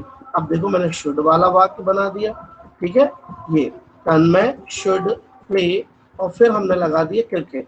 तो ये वाक्य हमारा काय से बन गया, ठीक है, शुड से बन गया। अब हमने वांट भी सीखा था, तो अब मैं टी बस लिख रहा हूँ तन्मय के लिए, ठीक है। तो तन्मय, हमने कहा तन्मय वांट अ बॉल, ठीक है, तन्मय को एक गेंद चाहिए क्रिकेट खेलने के लिए, टू प्ले क्रिकेट। तो ये देखिए हमारा वांट वाला स्ट्रक्चर आ गया, मतलब हम पूरे रिवीजन मोड में चल रहे हैं, आपको ऐसे दिमाग में करते रहना है हमें क्या आता है। अब मैंने लिखा तन्मय क्रिकेट, तो ये हो गया कि तन्मय को क्रिकेट खेलना है और तन्मय को क्रिकेट खेलना पड़ता है, ठीक है। तो अब इसी सेंटेंस को हम तीनों जगह ले जाएंगे। Tanmay has to play cricket मतलब तन्मय को क्रिकेट खेलना है, Tanmay had to play cricket यानी तन्मय को क्रिकेट खेलना था, और Tanmay will have to play cricket मतलब तन्मय को क्रिकेट खेलना पड़ेगा। क्लियर हुआ। तो इससे हमें ये पता चल जाता है कि हमारे सारे स्ट्रक्चर्स हमारे पास आ गए हैं, ठीक है। हमने हैज बीन और हैव बीन भी पढ़ाया था, आपको याद है। तो अब मैंने कहा Tanmay has been a good player, तो अब इसकी हिंदी क्या हो गई, Tanmay has been a good player. तो अब इसकी हिंदी ये हो गई कि तन्मय एक अच्छा खिलाड़ी रहा है। तो ये हमें ये भी पता चल रहा है कि जब हैज बीन हैव बीन आ जाते हैं, मतलब ये जो इंप्रेशन है जो मैं यहाँ पर पेन से ठीक हाईलाइट कर रहा हूँ, जैसे प्लेड, सॉरी हाईलाइटर, जैसे मैंने यहाँ पर किया प्लेड को, ठीक है, जैसे मैंने यहाँ किया प्लेइंग को, जैसे मैंने यहाँ किया शुड प्ले को, जैसे मैंने किया यहाँ वांट को, जैसे मैंने यहाँ किया हैज टू हैव टू को। इनके इंप्रेशन अपने दिमाग में जब जाते हैं तो होता क्या है, ये हमें बहुत अच्छे से सीखना है। जैसे मैंने एक छोटी सी कहानी सुना रहा हूँ। अब Kallu went to a shop, Kallu एक दुकान पर गया, एंड ही सेड दैट, और उसने कहा I want a glass, I want 1 kg sugar. देखो हमारे दो सेंटेंस B2 से एक वांट से। Kallu went to a shop, Kallu एक दुकान पर गया, he said to the shopkeeper, उसने शॉपकीपर से कहा आई वांट 2 kg शुगर, ठीक है। तो ये 3 सेंटेंस हो गए। अब मैंने कहानी को और बढ़ाया, ठीक है। अब दुकानदार ने कल्लू से कहा, the shopkeeper said to Kallu, तुम्हें और क्या चाहिए। और क्या भी अपन ने पढ़ा था, याद है, कोई बताएगा और क्या को क्या कहते हैं, व्हाट के साथ क्या लगाते हैं। मोर मोर नहीं, What all? अरे एल्स लगाते हैं, एल्स लगाते हैं, है ना। ऑल तो तब लगाते हैं जब क्या क्या कहना होगा ना, तुम्हें और क्या चाहिए। तो व्हाट एल्स यू वांट यानी तुम्हें और क्या चाहिए। तो कल्लू ने कहा आई वांट 2 kg राइस, और मुझे 2 किलो चावल और चाहिए। तो दुकानदार ने कहा कि तुम्हें एक बार में बताना चाहिए, तो you should tell in a hit, in a hit मतलब एक बार में बताना चाहिए क्या क्या चाहिए। तो इस प्रकार से कुछ भी, जब हम कुछ भी मनगढ़ंत बुनते हैं तो वो स्टोरी तो कहलाती है, लेकिन उसे अंग्रेजी में कहते हैं फेबल। क्या कहते हैं, fable, a kind of story that has no facts, एक ऐसी कहानी जिसका कोई तथ्य ना हो, उसे इंग्लिश में कहते हैं फेबल, है ना। कभी कभी हमारी दादी माँ सुनाया करती थी, है ना, रात में जब अपन सोते नहीं थे तो उन्होंने कहा एक शेर था, फलाना था, ये था, इसे इंग्लिश में कहते हैं फेबल, है ना। तो फेबल मतलब होता है kind of story that we need, जिसे हम बुन लेते हैं ठीक है, immediately, and that has no facts and base, जिसका ना तो कोई आधार होता है ना कोई तथ्य होता है. So you have to knit the fables in your mind by using these structures. Whenever you have the impressions of these structures in your mind and anybody speaks with you, so you will understand him or her very finely. There will be no problem, because the impression of those structure or these structures must be in your mind. Whenever you listen Hindi, so you must be able to translate all those sentences into English, and whenever you listen English language, so you must be able to translate all sentences Hindi. We have to see the outgoing way and incoming way, मतलब हमें दोनों सीखना है. ठीक, जब कोई हिंदी बोले तो हमें इंग्लिश समझ में इंग्लिश करना आना चाहिए, जब कोई इंग्लिश बोले तो हमें हिंदी समझ में. जैसे मैं अभी इंग्लिश बोल रहा था, देखो आपके दिमाग में हिंदी ही हो रही होगी धीरे धीरे कि ये सर ने ये स्ट्रक्चर बोला, कुछ मिस हो रहे होंगे, लेकिन आप कुछ कुछ पकड़ रहे होंगे. ठीक है, तो इस प्रकार के इंप्रेशन से अब यहाँ पर एक चीज तो हो गई क्या, हमारी मेथड, और एक तरफ आ गए हमारे स्पेशल स्ट्रक्चर्स, जिसमें हमने keen to, dying to, suppose to, mean to और लाइकली टू को पढ़ा है. अभी तो और पढ़ना है, 72 फ्रेजेस हैं ऐसी, कितनी, लेकिन आप धीरे धीरे आएंगे. देखिए मैंने ये इंग्लिश न्यूज़पेपर्स ला के रखा है आपके लिए, है ना, ये सबसे अच्छा न्यूज़पेपर है. This is the best kind of newspaper to learn English, because the vocabulary in this paper is used very easy to understand. Whenever you read the news of this newspaper, you can understand all the things very simply. That is हितबाद. Okay, that is ये क्या जाता है, it is publish from Nagpur, ये नागपुर से आता है. ठीक है, और इसकी छोटी छोटी न्यूज जो है वो मैं क्या करूंगा, यहाँ पर इनके स्क्रीनशॉट लेकर के आपके लिए आपकी स्क्रीन पर लाऊंगा शायद मंडे से, और आप अब स्टोरी को पढ़ेंगे, मतलब ये न्यूज पढ़ेंगे छोटी सी, और उस न्यूज को पढ़ करके फिर आपको मुझे न्यूज का बताना है कि आपने न्यूज में क्या पढ़ा है. ठीक है, तो जितने ज्यादा स्ट्रक्चर्स आपके पास होंगे आप उतना अच्छा सीखते रहेंगे. ठीक है, और अब हम क्लास को खत्म करने के उसमें ले जा रहे हैं.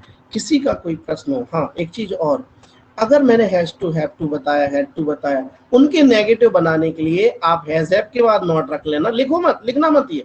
ठीक है, इसे दिमाग में रखो. हैज हैव के बाद नॉट लगाओगे नेगेटिव हो जाएगा, हैड के बाद लगाओगे नॉट नेगेटिव हो जाएगा, बिल के बाद नेगेटिव एनओटी लगा दोगे तो नेगेटिव हो जाएगा. जैसे तुम्हें कुछ नहीं करना पड़ेगा, तुम्हें कुछ नहीं करना पड़ेगा, you will not have to do anything, you will not have to do anything, तुम्हें कुछ नहीं करना पड़ेगा. ठीक है, तुम्हें सिर्फ पैसा देना पड़ेगा. You will have to only give the money, you will have to pay the money, तुम्हें पैसा चुकाना पड़ेगा, तुम्हें ज्यादा इंतजार नहीं करना पड़ेगा. You will not have to wait more, तुम्हें ज्यादा इंतजार नहीं करना पड़ेगा. नहीं के लिए आप विल के बाद नॉट लगाना, विल हैव के बाद मत लगा देना. जैसे मुझे कुछ नहीं खाना है, I have not to eat anything, I have not to eat anything. मुझे कुछ नहीं बताना है, I have not to tell anything to you. मुझे बिल्कुल भी नहीं सुनना है, I have not to listen anything by you.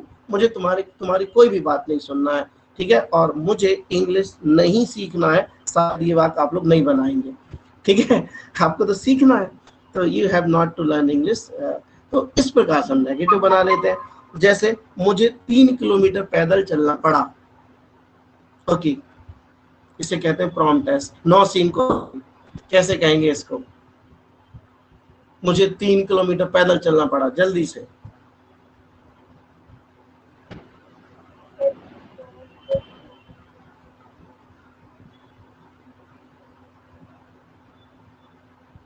I had to walk 3 kilometre by foot. पैदल को इंग्लिश में कहते हैं बाय फुट. बाय फुट यानी होता पैदल. तो I had to walk 3 kilometre by foot, then I got my village, तब मेरा गांव आया. अब देखो, अगर हम किसी जगह मेरा गांव आया तो हो सकता है ट्रांसलेशन ऐसे कहते हैं देन माई विलेज केम, है ना, ये कहने लगते हैं.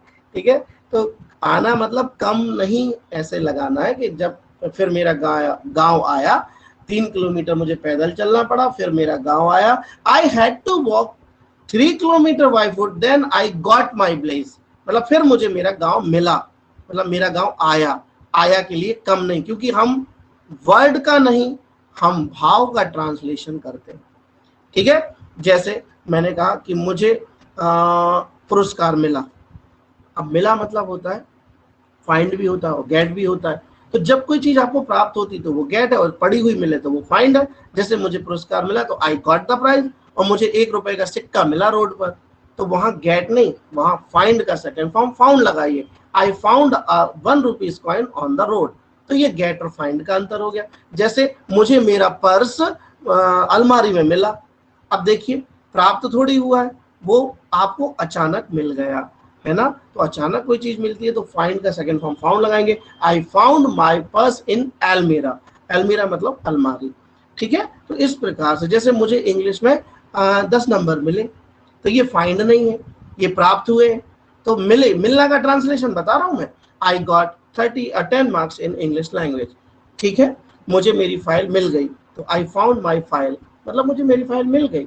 और मुझे, ठीक है, पैसा मिल गया तो प्राप्त हो गया, तो आई गॉट द मनी, है ना। किसी ने भेजा पेटीएम से, आपको मिल गया तो कहते हैं हाँ मिल गया, यस आई गॉट। ओके, चलिए ठीक है। आज कुछ मुझे आपको फ्रेजेस बतानी थी, एडवांस इंग्लिश की फ्रेजेस, 1-2 आप सुन लीजिए।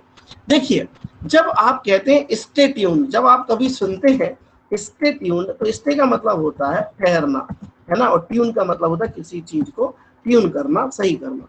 तो स्टे ट्यून्ड का मतलब लिख लीजिए, देखते रहिए और सुनते रहिए। जब आप ये कह देते हैं किसी से स्टे ट्यून्ड, मतलब देखते रहिए और सुनते रहिए, तो उस बात को एडवांस इंग्लिश में फ्रेज यूज की जाती है स्टे ट्यून्ड। उसके आगे लिख लो देखते रहिए और सुनते रहिए, ठीक है। ये अक्सर जो एंकर्स होते हैं, टीवी एंकर्स, ये फ्रेज बहुत यूज करते हैं स्टे ट्यून्ड, ठीक है। स्टे ट्यून्ड मतलब होता है, ठीक, देखते रहिए और सुनते रहिए। ओके, अगली फ्रेज है फ्रॉम स्क्रैच। फ्रॉम स्क्रैच का मतलब होता है, ये बिल्कुल एडवांस इंग्लिश है, इसको आप फ्रेजेस का एक अलग कॉलम बना लें आप और उसको लिखते हैं। फ्रॉम स्क्रैच का मतलब होता है शुरू से। ये आपको बहुत अच्छी फ्रेज है, ये आप यूज भी करोगे। कहते हैं ना सर मुझे शुरू से इंग्लिश सीखना है, फ्रॉम जीरो, है ना। इसका अर्थ होता है इंग्लिश में लिखना चाहो मैथ तो you can write from the beginning और फ्रॉम द जीरो लेवल। तो अगर आप कहेंगे सर मैं तो जीरो से इंग्लिश सीखना चाहती हूँ, तो आप ये फ्रेज लगाइए और सेंटेंस बनाइए, I want to learn English from scratch. From scratch मतलब होता है जीरो से या फिर प्रारंभ से, बिल्कुल मतलब बेसिक से सीखना, फ्रॉम स्क्रैच। जैसे कहते हैं कि मुझे तो भैया रोटी बनाना नहीं आती और मुझे तो रोटी बनाना बिल्कुल शुरू से सीखना है, आटे मारने को लेकर के, तो मैं कहूँगा I want to learn to make the bread from scratch. ये होता है आपका, ठीक है। ये जो फ्रेज होती है इसका अर्थ होता है शुरू से, है ना। एक होता है हार्डली एवर। हार्डली एवर मतलब होता है शायद ही। शायद ही को एडवांस इंग्लिश में बोलिएगा आप हार्डली एवर, है ना। हार्डली एवर मतलब शायद ही है वो आएगा, तो he will come hardly ever. Hardly के साथ एवर का इन्हें कॉलोकेशन कहते हैं। सुनो सभी लोग, एक शब्द होता है अंग्रेजी में कॉलोकेशन, मैं यहाँ लिख रहा हूँ, आप अपने रजिस्टर के ऊपर कॉलोकेशन डाल लेना वोकेबलरी में, और एक पेज पर कॉलोकेशन लिखकर आप ये सारी चीजें कॉलोकेशन के नाम से लिखना। कॉलोकेशन का मतलब होता है जब अंग्रेजी के 2 शब्द मिलकर एक नया अर्थ बना देते हैं। देखो यहाँ अंग्रेजी का शब्द था स्टे और अंग्रेजी का शब्द था ट्यून, लेकिन जब दोनों मिले तो उन्होंने एक नया शब्द बना दिया, कॉलोकेशन कर ली, और कॉलोकेशन बना देखते रहिए सुनते रहिए। फ्रॉम का मतलब होता है से, और स्क्रैच का मतलब होता है खुदेरना। किसी चीज को खुदेरना कहलाता है स्क्रैच, वर्ब के रूप में। लेकिन जब फ्रॉम के साथ स्क्रैच जुड़ा हो तो वो हो जाता है शुरू से, है ना, या जीरो से। इसी तरह हार्डली और एवर। हार्डली का मतलब होता है मुश्किल से और एवर का मतलब होता है कभी, लेकिन ना तो यहाँ मुश्किल से है ना तो यहाँ कभी है, इसका अर्थ है शायद ही, ठीक है। आ रहा, तुम लोग टेंशन में तो नहीं आ रहे, आप लोग टेंशन तो नहीं ले रहे? No sir. हाँ, तो अब मेरे पास यहाँ पर 51 फ्रेजेस हैं ऐसे कॉलोकेशन, लेकिन मैं आप 51 नहीं बताऊंगा, ठीक है, बहुत देर हो जाएगी, कुछ आप सीख लीजिए, ठीक है। तो एक फ्रेज, एक आपको कॉलोकेशन मिलेगा ऑन पर्पस। ऑन पर्पस का मतलब होता है जानबूझकर, लिख लीजिए इंटेंशनली। इंग्लिश में लिखना चाहो तो इंग्लिश में आप लिख सकते हो इंटेंशनली। इंटेंशनली का मतलब होता है जानबूझकर, ठीक है। ये जनरल है, इंटेंशनली वर्ड है जनरल, और उसकी जो एडवांस इंग्लिश में यूज होगा ऑन पर्पज। कहते हैं ना तुमने ये जानबूझकर किया, you did this on purpose, you did this on purpose. आपको अब पता चला कि जब आप अंग्रेजी न्यूज़पेपर पढ़ते तो आपको समझ में क्यों नहीं आते, है ना, क्योंकि हमने सीख के रखा है जानबूझकर, इंटेंशनली, है ना। अब अमेरिका ने या पाकिस्तान ने जानबूझकर ऐसा किया, Pakistan did it on purpose. अब अपन पर्पज मतलब उद्देश्य लगाने लगते हैं, ऑन मतलब पर लगाने लगते हैं, और हमारी बात हमारे हाथ से छूट जाती है। तो आपको एडवांस फ्रेजेस का जानना बहुत जरूरी है और इसका नॉलेज भी आपको होना चाहिए, ठीक है। चलिए अगली कॉलोकेशन है सेट अ टेबल। सेट अ टेबल का मतलब होता है मेज को सजाना, ठीक है। सेट अ टेबल, जैसे I have set a table for my guest, मैंने डाइनिंग टेबल या अपनी मेज को सजा लिया है अपने मेहमानों के लिए। सेट अ टेबल यानी टेबल को सजाना, ठीक है। चलिए और एक और लिख लीजिए, ज्यादा आप सुनते हैं, स्ट्रेट आफ्टर, STR। देखो इसे टेंशन मत लेना, इसे अभी याद नहीं करना है आपको, ये तो आपको सर ये पूछेंगे कभी, इन्हें याद नहीं करना है। अभी कुछ दिन बाद जब मैं अंग्रेजी न्यूज़पेपर पढ़ाऊंगा और तब आपको ये फ्रेजेस मिलेंगी, तब मैं आपको वहां पर पिंच करूंगा, आपको जगाऊंगा कि आपने कभी ऐसा सुना है ऑन पर्पस, कभी आपने सुना है स्टे ट्यून्ड। आप कहेंगे हाँ, मतलब ठीक है, लेकिन अभी आप जनरल इंग्लिश का ही यूज करके। Yes ma'am. So what do you mean by set a table? To decorate the table, to maintain the table, to have the things in a very orderly way, किन्हीं चीजों को व्यवस्थित रख करके table तैयार करना, इसे कहते हैं। वैसे तो इसका अर्थ अंग्रेजी एडवांस में ये बताया गया है कि जब घर में खाना खाने के लिए लोग आते हैं तो अपन कहते हैं I have set a table. I have set a table मतलब मैंने खाना तैयार कर लिया और बिल्कुल लगा है, आपको आके खाना है, तो ये मतलब बताया गया है। तो ऐसा आप ध्यान रखिए, मतलब the food is ready to eat, मतलब खाना तैयार है खाने के लिए। तो जैसे आप कहोगी मम्मी खाना तैयार है, सॉरी तुम्हारी मम्मी जैसे कहेंगी मैं खाना तैयार है, तो वो कह सकती है मैं the table is set, I have set a table, मतलब मैंने टेबल को सेट कर दिया, आ जाओ। ये होता है, ये एडवांस इंग्लिश है। अपन जनरल इंग्लिश में ये कहेंगे the food is ready please let's come, आओ और खा लो, है ना। तो ये चीजें होती हैं, ठीक है। आज के लिए यही 5 फ्रेजेस रहने दीजिए, नहीं तो आप लोग चैन से सो नहीं पाएंगे, ठीक है। You can't sleep with rest. Okay, चैन को कहते हैं रेस्ट और बेचैन को कहते हैं अनरेस्ट, ठीक है। कोई कुछ पूछ रहा है तो बताइए जल्दी से। It is 42 past 8। आज की सीख जो है आपने ले ली होगी। आज जो सीख के रूप में हमने प्रोहिबिटेड टू का यूज सीखा है, आज हमने लाइकली टू का यूज सीखा है, और आज हमने सारे ना है को सुलझा दिया है, ठीक है। तो सभी को अच्छे से सीखना है। देखो ना है वाला वाक्य बना है मैंने, everybody has to learn very finally, if you have the problem in learning just make a sentence and send to me on WhatsApp. यदि आपको दिक्कत होती है, if you feel any problem.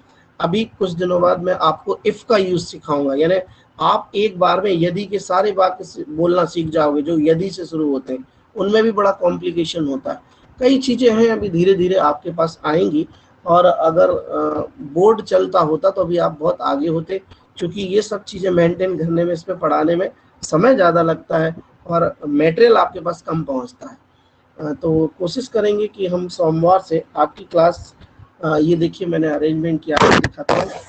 ये मेरा बोर्ड है और इसको मैंने सेट कर लिया है, और जल्द ही आपको इस पर क्लास अरेंज कराएंगे। क्लास जारी है, ठीक है। तो इफ यू डोंट माइंड, यही सीखा था ना हमने, तो मैं क्लास बंद करूं। अब कैसे कहेंगे इसको, if you don't mind I shut down the class. यदि किसी को बुरा ना लगे तो मैं अपनी क्लास बंद करूं। हाँ, चैट बॉक्स मैंने नहीं देखा, एक मिनट में चैट बॉक्स देख लूं कि चैट बॉक्स में कुछ कर। छापा पढ़ना, अलका पूछ रही है कि छापा पढ़ना को क्या कहते हैं। गुड, हाँ चैट बॉक्स में। तो अलका अपना माइक और वीडियो ऑन करो, हम तुम्हारे छापा को बताते हैं। देखो छापा पढ़ना कहलाता है इंग्लिश में रेड, सुना होगा, रेड डल गई, RAID, ध्यान रखना।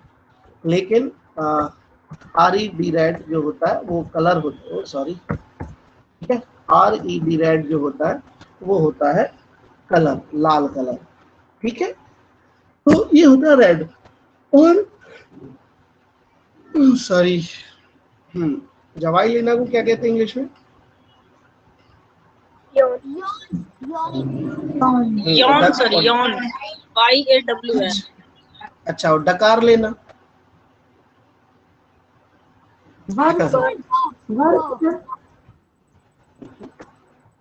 बताओ महक। लो, यान यानी होता है जवाई लेना, ब्लैच यानी होता है डकार लेना, BLECH, ब्लैच। आई ब्लेस्ड 2 टाइम मतलब मैंने 2 डकार ली। आई ब्लेस्ड 3 टाइम्स मतलब मैंने 3 डकार ली, ठीक है। स्नीज, सॉरी, हाँ spelling BURP, B for ball, हाँ, बर्ब है ना। चलो, मैंने अभी सुना है, I have heard first time this word and I will consult the dictionary if I find that, so I will tell the meaning of this word on Monday. हाँ, I will confirm it first and then I will tell you. ठीक, without seeing the dictionary I can't say anything because I am a teacher here. If I tell the wrong meaning to you, so your faith decreases. यदि मैं आपको गलत मतलब बता देता हूँ तो आपका विश्वास मुझसे घटता जाएगा। इसलिए जो मैंने अभी पहली बार सुना है और मैंने अभी जाना नहीं है, मैं देख कर ही उसको बताऊंगा। ओके, हो सकता है मीनिंग सही है लेकिन कंफर्म करने के बाद। चलिए, तो छींक भी हो गई, खांसी भी हो गई, उल्टी आप जानते ही हैं, ठीक है, ये सर। आइए मैं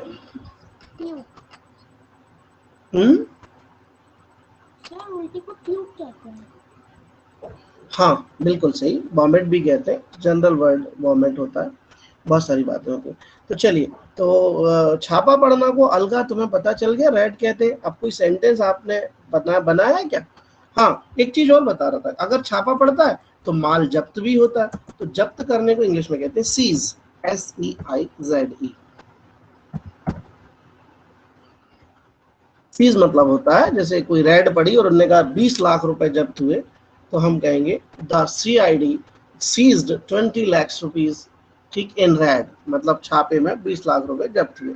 सीज मतलब हड़पना भी होता है, हड़पना भी लिख लो, अगर कोई चीज किसी की हड़प लेता है तो वो भी सीज कहलाता है, छीन लेना है ना, छीन लेना by force, to snatch by force.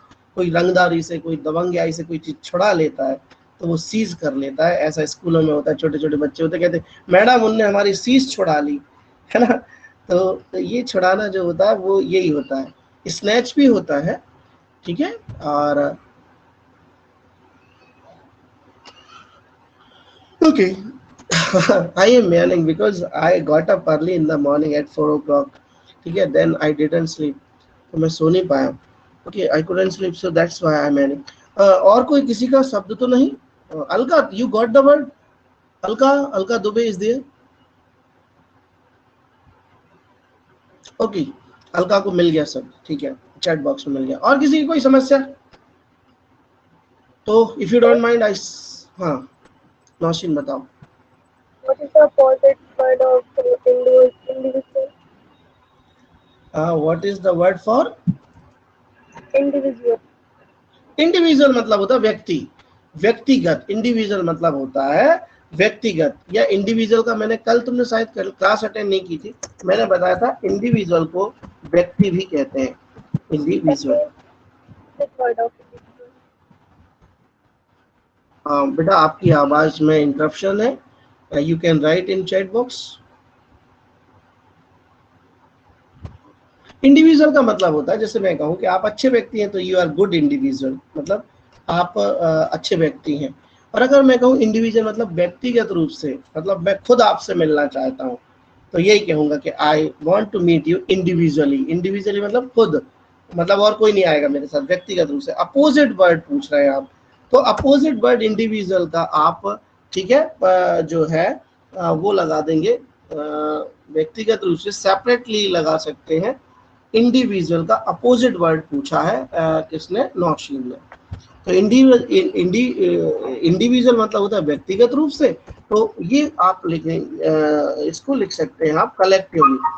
Collectively, collectively इसके लिए अपोजिट वर्ड्स हो सकता है। जैसे पूरी टीम एक साथ मिलने के लिए आई, तो हम लिखेंगे द टीम ठीक केम कलेक्टिवली ठीक to the prime minister to have the meeting. तो इंडिविजुअल का उल्टा होता है कलेक्टिवली, मतलब एक साथ आना, टुगेदर। इंडिविजुअल मतलब एक एक करके आना, ठीक है। जैसे मैं सभी से इंडिविजुअल बात करूंगा, मतलब सभी का माइक एक बार खुलेगा, एक बार वीडियो खुलेगा, मैं उससे बात करूंगा, ये हो गया क्या, इंडिविजुअल। और अगर मैंने कहा चलो सभी लोग अपने वीडियो ऑन करो, सभी लोग अपने माइक करो, तो अब बात कलेक्टिवली कर रहा हूँ, है ना। इंडिविजुअल मतलब एक एक से, और कलेक्टिवली मतलब एक साथ पूरे ग्रुप से। तो एक साथ होता है कलेक्टिवली, और इंडिविजुअल होता है व्यक्तिगत या एक एक से। क्लियर हुआ बेटा मीनिंग? सर लेट्स का यूज कहाँ करते हैं? चलो चलो शुभ को लेट्स सिखा देते हैं। शुभ बहुत कम पूछता है, आज जाने से पहले मैं उसको लेट्स सिखा देता हूँ। चलो सभी लोग लेट्स सीख लो। LET, और ये लगाया मैंने अपस्ट्रॉफी, और ये लगा दिया S। एक दिन मैं ये भी सिखाऊंगा कि आप ये अपस्ट्रॉफी क्यों लगाते हैं, क्या मतलब होता है लेट्स। चलिए, तो कौन बनेगा करोड़पति से शुरू करते हैं हम ये बात शुभ की। अमिताभ बच्चन को देखा होगा तुमने, you must have seen Amitabh Bachchan in KBC, ठीक in front of the computer screen, and a person who has sitting on hot seat. और वो कहता है कि आइए खेलते हैं कौन बनेगा करोड़पति, और इंग्लिश में क्या है, कौन बनेगा करोड़पति। तो लेट्स का यूज होता है के लिए whenever you make a proposal with someone or anybody, ठीक है। प्रपोजल आपने किसी से प्रस्ताव रखा किसी बात, वो वाक्य लेट्स से शुरू होता है, और हिंदी में इसको कहते हैं आओ और आइए। ध्यान दीजिए सभी लोग, मैं हिंदी भी लिख देता हूँ एक बार। चलो, जब भी आप इन शब्दों का प्रयोग करेंगे आओ या आइए, तो आपको अपना वाक्य क्या करना है, लेट्स से शुरू करना है। जैसे आओ चाय पी ले, तो हम कहेंगे लेट्स टेक टी।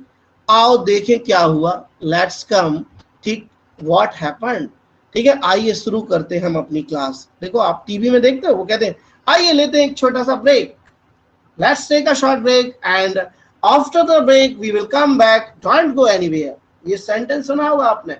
तो वो क्या कहते हैं, जब आपको प्रपोजल देते हैं वो काय का, ब्रेक लेने का, तो वो लेट्स से अपना वाक्य शुरू करते हैं। तो लेट्स का यूज क्या होता है, whenever we want to make a proposal with anybody, ठीक, whenever we want to keep our proposal to in front of anybody, so we use our we make our sentence by using let's, है ना। कहते हैं आओ भैया यार खाना खा लो, तो अपन किसी को काय का प्रस्ताव दे रहे हैं, काय का प्रपोजल दे रहे हैं, खाना खाने का। तो वो सेंटेंस काय से शुरू होगा, वो सेंटेंस शुरू होगा लेट्स से।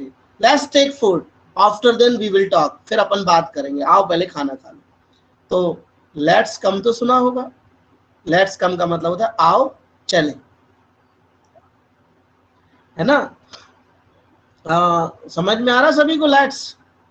अब लगा लोगे, इसलिए तो कौन बनेगा करोड़पति में कहता अमिताभ बच्चन सामने वाले से आइए खेलते हैं कौन बनेगा करोड़पति, मतलब वो कौन बनेगा करोड़पति खेलने का उसको प्रस्ताव दे रहा है। और प्रस्ताव देने के लिए हम लेट्स से स्टार्ट करते हैं अपना सेंटेंस, लेट्स प्ले कौन बनेगा करोड़पति second.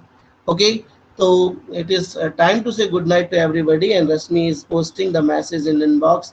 Good night sir, because it is 53 past 8 and it is 7 to 9. Okay, 9 बजने में 7 मिनट कम है। तो let's see the last sentence। आइए एक सेंटेंस और देख लेते हैं शुभ के लिए, ठीक है। तो हम यहाँ लिख देते हैं let's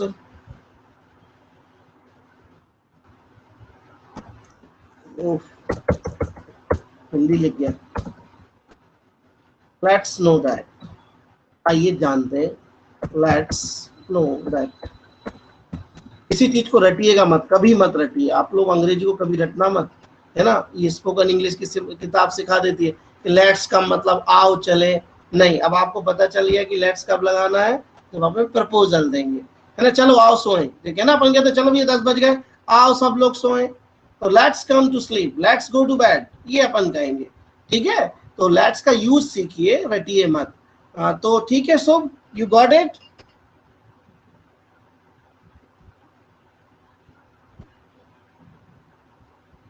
Shubh, Asati is there? Sir. तुम्हें लेट्स का जवाब मिल गया? Yes sir. बन जाएगा अब? Yes sir. तो अगर मैं तुम्हारे घर के पास से गुजरूं और भजिए बन रहे हो और तुम मुझसे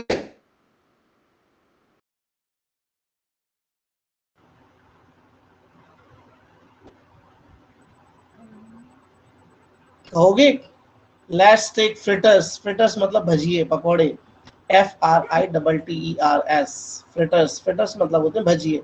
तो लेट्स टेक फ्रिटर्स सर, ठीक है। My mom makes very delicious fritters, मेरी मम्मी बहुत अच्छे भजिए बनाती है, ठीक है शुभ।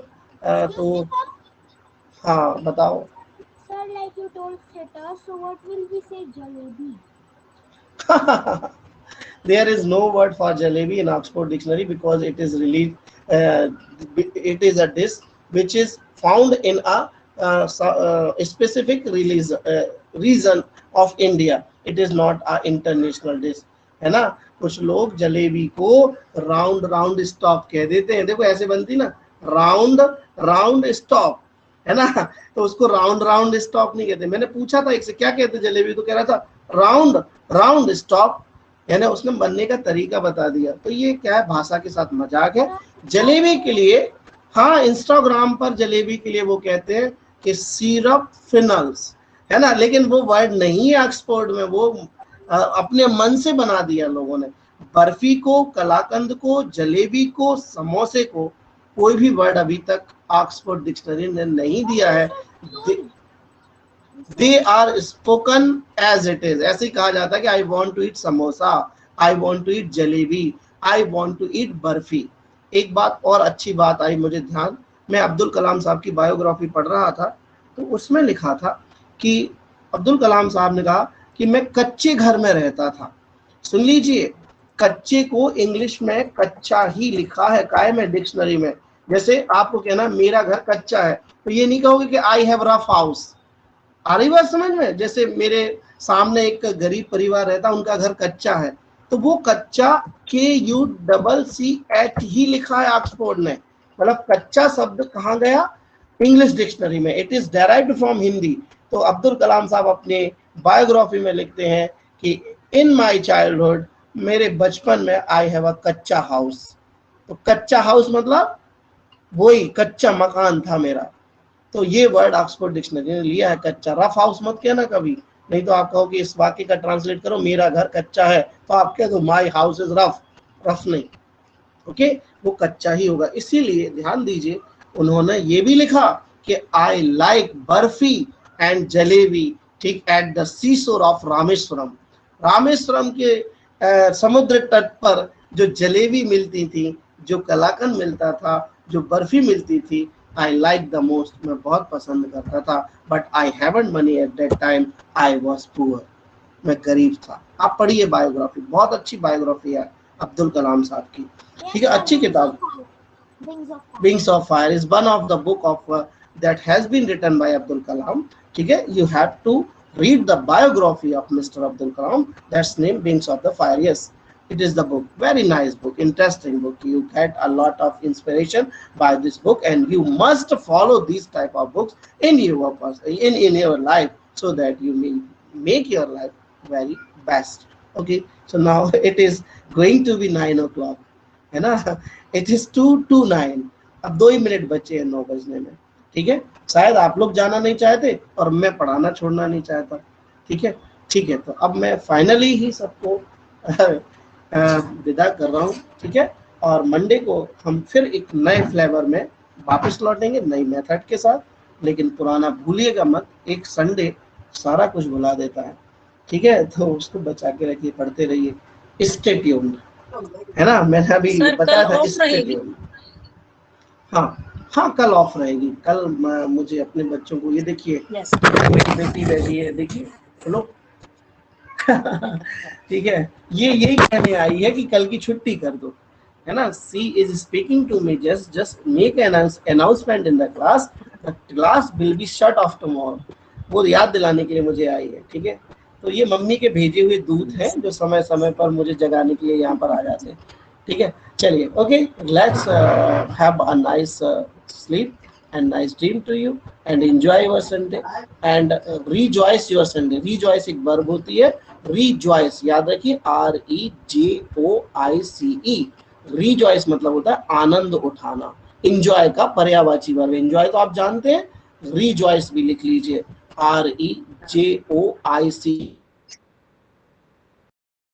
आनंद उठाना। तो Sunday and make a very we can say that memorable moment on Sunday, okay। So let's good night and bye bye। Good night, sir. Good night. Good